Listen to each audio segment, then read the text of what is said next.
एक अमीर लड़की एक गरीब सड़क के सिंगर से प्यार कर बैठी। उन्होंने एक रात छत पर बेहद निजी समय साथ बिताया और कुछ ही समय बाद उसे पता चला कि वह गर्भवती है। उसकी योजना थी कि वह बच्चे को गुप्त रूप से जन्म देगी, फिर उसी बच्चे के सहारे अपने पिता को उनके रिश्ते को स्वीकार करने के लिए मजबूर करेगी। लेकिन जब वह 9 महीने की गर्भवती थी, उसके पिता को उसका राज पता चल गया। एक भयंकर बहस के बाद लीला आंसुओं में घर से भागी और एक कार की टक्कर का शिकार हो गई। जब वह कोमा से जागी, उसके पिता ने झूठ बोला और कहा कि बच्चा जीवित नहीं बचा। टूटी हुई लीला ने उनकी बात पर विश्वास कर लिया। उसने फैसला किया कि वह लुईस से कभी नहीं मिलेगी। उसे ये नहीं पता था कि उसका बच्चा जीवित था और नर्सरी में शांति से सो रहा था। लेकिन इस बच्चे को जल्द ही अनाथालय भेजा जाने वाला था। उनका भाग्य मानो हमेशा के लिए अलग हो चुका था। फिर भी किस्मत ने कुछ और ही सोच रखा था। 10 साल बीत गए। लीला ने अपना सेलो वादक बनने का करियर छोड़ दिया और एक संगीत शिक्षिका बन गई। उधर लुईस अब भी सड़कों पर था, लीला के लिए अपनी तड़प हर दिल से निकले गीत में उड़ेलता हुआ। शायद नियति के ही लिखे अनुसार लीला के पिता अचानक गंभीर रूप से बीमार पड़ गए। मौत के बिस्तर पर उन्होंने आखिरकार सच बता दिया था। यह खुलासा सुनकर लीला सन्न रह गई। एक पल भी गंवाए बिना उसने अपने बच्चे का कोई भी सुराग पाने के लिए बेतहाशा खोज शुरू कर दी। उसी समय रश अनाथालय में सबसे अजीब लेकिन चर्चित बच्चे के रूप में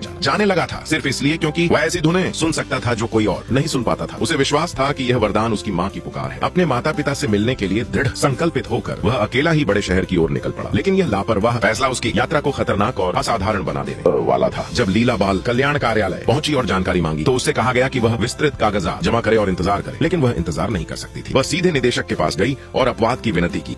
उसकी बेबस आंखों ने निदेशक का दिल पिघला दिया। लेकिन जैसे ही निदेशक रिकॉर्ड देखने लगी, लीला की नजर दीवार पर लगे एक गुमशुदा बच्चे के पोस्टर पर पड़ी। रशिया की तस्वीर पर एक नजर डालते ही वह ठिठक गई। उसके भीतर कुछ गहराई से बोला, यह उसका बेटा है। लेकिन दुख की बात यह थी कि रश हाल ही में अनाथालय से गायब हो गया था। उसका एकमात्र सुराग भी अब ठंडा पड़ चुका था। अपने बिछड़े बेटे को खोजने के लिए दृढ़ निश्चयी होकर आयला ने फिर से अपना सेलो उठा लिया। उसे विश्वास था कि अपनी पहचान और प्रसिद्धि बढ़ाकर उसे खोजने के अवसर बढ़ेंगे। उधर रश भीड़ भाड़ वाली सड़कों पर अकेला चल रहा था। शांत अनाथालय की तुलना में यह शोरगुल भरा शहर उसके भीतर कुछ जगा रहा था। आसपास का शोर उसके दिमाग में सुंदर सुरों में बदलने लगा। उसकी कल्पनात्मक छड़ी के नीचे एक सिम्फनी आकार लेने लगी। तभी पास के एक प्लाजा से आती संगीत की धुन ने उसका ध्यान खींचा। वह आवाज के पीछे गया और एक लड़के को टिप्स के लिए बजाते देखा। उस लड़के का नाम आर्थर था और वही रशिया की जिंदगी बदलने वाला पहला व्यक्ति बनने वाला था। फिर आर्थर ने रश के लिए एक गीत बजाया। रश की नजरें उस वाद्य यंत्र से हटी नहीं रही थीं जो आर्थर के हाथ में था। अनाथालय में बड़े होते हुए उसने कभी ऐसी चीज नहीं देखी थी जो इतनी सुंदर आवाज निकाल सके। वह धीरे धीरे पास आया और उसे छूने के लिए हाथ बढ़ाया, लेकिन आर्थर पीछे हट गया। आर्थर जाने लगा, लेकिन रश उसके पीछे पीछे चल पड़ा। आर्थर ने पूछा, तुम्हें क्या चाहिए?